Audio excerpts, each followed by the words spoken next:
Сега към Северна Гърция. След бедствието там десетки българи остават блокирани. Много наши сънародници не могат да се приберат, защото колите им са сериозно пострадали от наводнението. Каква е ситуацията в момента? Ще ни покаже нашият специален пратеник там, Методи Владимиров. Методи.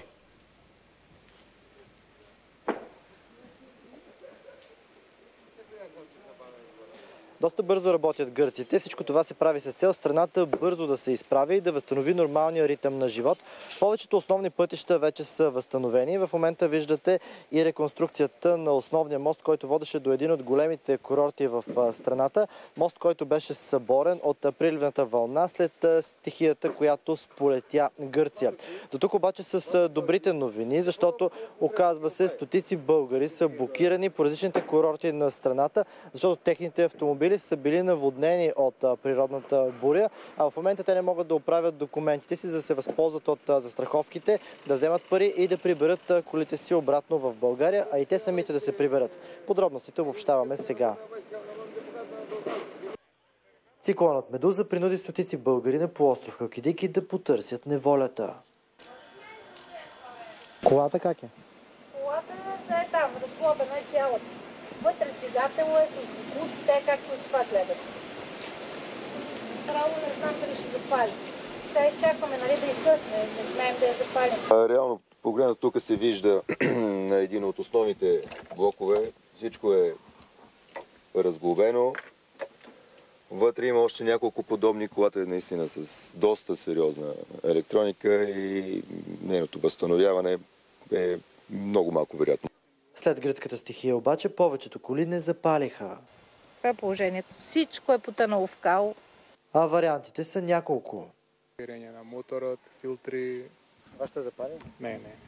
И сега какво става? Сега чекам сервис да дойде от Солун, да отнесе на сервис. Така хората на полуострова се оказаха в задънена улица. За да поискат помощ от застрахователя си, трябва да получат документ от гръцката полиция. Най-близката служба обаче се намира на около 30 км. Прибирането на колата до България предполагам, че ще излезе в рамките на около 1000 лева. Другите проблеми са по-големи. Прибирането на семейството, колата, здраве да е. И докато едни разчитат на неволята, други благодарят на съдбата. Добре, че поне кученцата. Че и тя ги беше занесло, намерихме ги. И така, перални. Какво ли не плуваше във водата? Всичко носеше.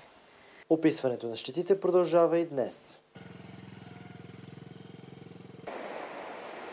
Важно е да отбележим, че властите в Гърция поеха ангажимент през днешния ден да осигурят транспорт на всички хора, които трябва да вземат служебни бележки, за да могат да се възползват от съответната застраховка на техния автомобил. А иначе продължава и възстановяването на плажната ивица. Към момента малко са местата, на които все още има паднали дървета, но все пак, ако тръгвате на почивка към Гърция, просто се поинтересувайте какво е състоянието на конкретния курорт.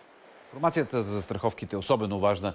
Методи Владимиров с последна информация за ситуацията в северната ни съседка, южната ни съседка, Северна Гърция, след проливните дъждове. А в помощ на българите, чието имущество е пострадало от пороите, от Министерството на външните работи уточниха, че удостоверенията за щети могат да бъдат получени в противопожарната служба в град Полигирос.